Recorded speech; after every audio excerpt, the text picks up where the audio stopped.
Hello y'all, welcome to Wandering Words, and today we're talking about Kill Bill, the whole bloody affair. Now before there was John Wick, it was Kill Bill. Originally Kill Bill was supposed to release as one movie, but because of the massive runtime Quentin Tarantino had built up, the studio said chop it up into two. Tarantino's intended structure was just to have one narrative throughout the whole thing instead of splitting it up into two different films. Viewing it as one film kind of changes the dynamic of everything, right? Because you're not seeing one movie and then seeing another movie where basically she's reintroducing herself, and it's more fluid as far as the characters are built up and the storytelling throughout the whole movie. So with that, a couple key points I'd like to point out is that number one, the pacing is a lot better because of, like I said before, without the split between volume 1 and volume 2, the story's momentum carries straight through the whole thing. So with that, the bride's journey feels less episodic and more cohesive as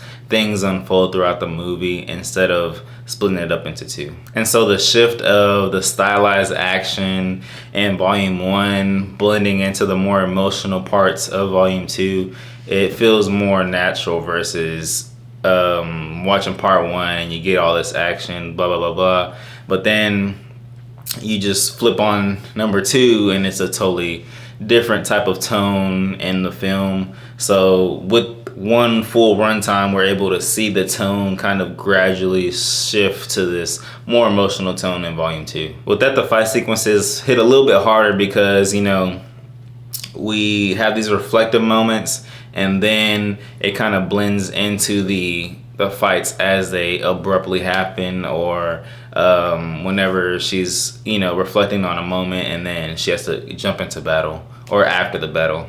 Honestly, I don't have much else to say about this movie. It's great through and through. If you watch volume 1 and volume 2, or if you just watch the whole bloody affair, still a great movie, still great movies. With this movie, there is an intermission in between, about 15 minutes or so. You can loosen your legs, stretch out, do what you got to do, and then come back and finish the rest of the movie. This movie is more than just an extended version. It's more of like a unified, ambitious, stylish, emotional, and unforgettable experience. It is kind of long, so if you don't like sitting in movies for a long time, then I wouldn't recommend it. But if you do love the Kill Bill franchise and love what Quentin Tarantino has done with the films, then I would highly suggest to go see this movie. If you like this video, leave a like, comment, subscribe, and peace.